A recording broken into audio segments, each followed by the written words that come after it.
This interview is part of the History Heard project. The content of this interview may be used for historical research. However, no part of the video itself may be reproduced without the express written permission of an authorized representative of History Heard. Today is July 17th, 2012 at 3 p.m. This is an interview with Mr. Norman Lear in Los Angeles, California.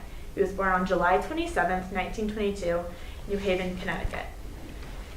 Mr. Norman Lear is the writer, director, and producer of a number of enormously popular and groundbreaking television shows considered classics in the field. He has also written and produced feature films, is known as a philanthropist and political activist. What first spurred your interest in television? How did you get your start in the entertainment industry? Well, I was born a kid of the Depression. I remember the Depression very well, and my father had 4 brothers, and my mother had 2 brothers, and they all went belly up in the Depression. So I witnessed all of that. I had one uncle who used to flick me a quarter when he saw me. So I thought I wanted to be him. I wanted to grow up and be Uncle Jack. And he was a press agent. I didn't know when I first heard it, what a press agent was, but I wanted to be Uncle Jack, an uncle who could flick a quarter to a nephew.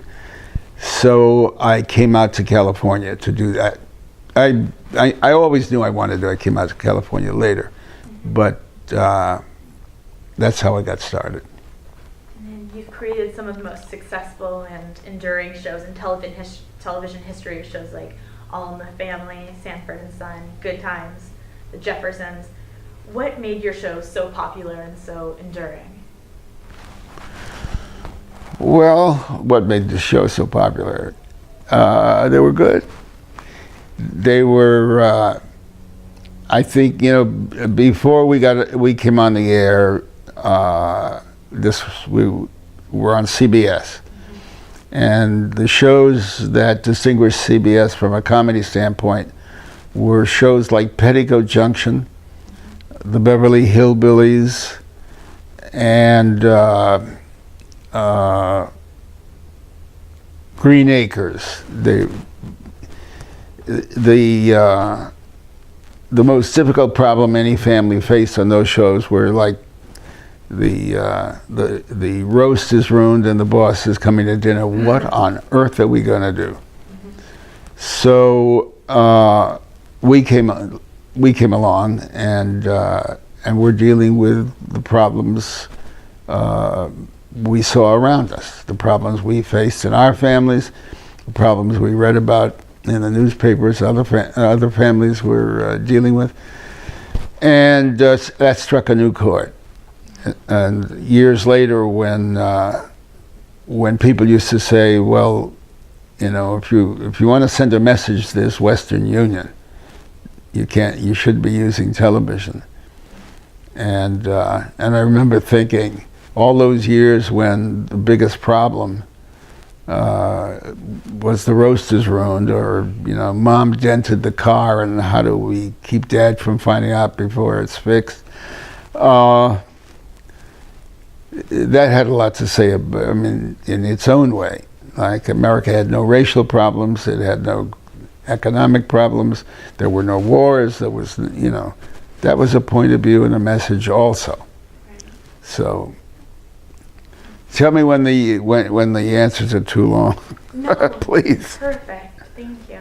And did you have any idea that the shows you created would be as successful? I'm sorry, I didn't hear that. Did you have any idea that the shows you created would be as successful as they were? No, I had no idea. I had no idea. You hoped for success. I didn't think what we were doing was that unusual, since we were writing about the things we were living with. I understood it hadn't been, there wasn't a lot of it on television, but it was just, there wasn't any language that you couldn't hear in a schoolyard, or anything or stories that most people were living. So I didn't think about having a big sweeping success.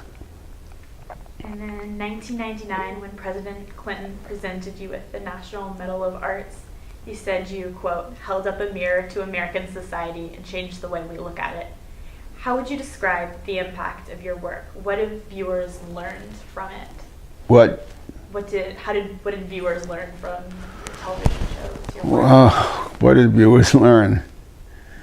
You know, I've been asked the same question in a different way, but the answer would be the same, and that was, you know, how much impact did we have on racial concerns and so forth? And it always occurred to me that if the Judeo-Christian ethic which existed for 1,000 years before we came along had so little impact on racial concerns and other such bad human behavior, I'd be some kind of fool to think my little situation comedy made a dent.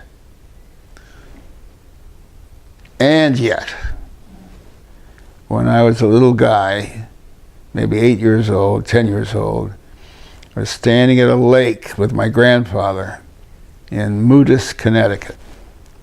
And I was skimming, skimmers. And my grandfather said, every time you throw a rock, or a stone into the water, it raises the level of the water. And it's a pretty good sized lake. So I pick up a bigger stone and throw it in the water, and I don't see the water being raised. And again and again. And my grandfather said, a physicist could prove to you that everything you throw in the water raises the level of the water, but you only get to see the ripple. So I don't know whether he intended to be teaching me a lesson or not, but he taught me a huge lesson. Because I remembered that all those years later in connection with the question you asked me. We got to see a ripple or hear about ripples. And that ripple was constantly people would say they talked about the show. When the show was over, All in the Family, or when we dealt with a big issue, there would be a big conversation going on about it afterwards. That's the only thing I can be sure of. And as you said, these revolutionized television. They broached important taboo topics such as homosexuality and racism. Were there social goals that you had in mind in creating these television shows? No, not really. For years I used to, when they would say, if you want to send a message, there's Western Union. That was the line we'd hear a lot.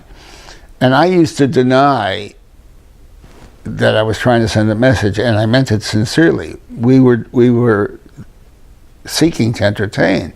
If we didn't make an audience laugh, we weren't successful.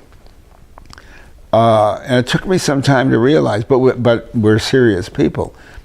The reason we dealt with these problems was we were serious. I mean, you deal with life around you. And I cared to deal with the important things, not the trivial. So I realized in their terms, the people who were raising that question, I was sending a message. And then I said, no reason not to be proud of that. And so I accepted, we had a lot to say, and let's say it.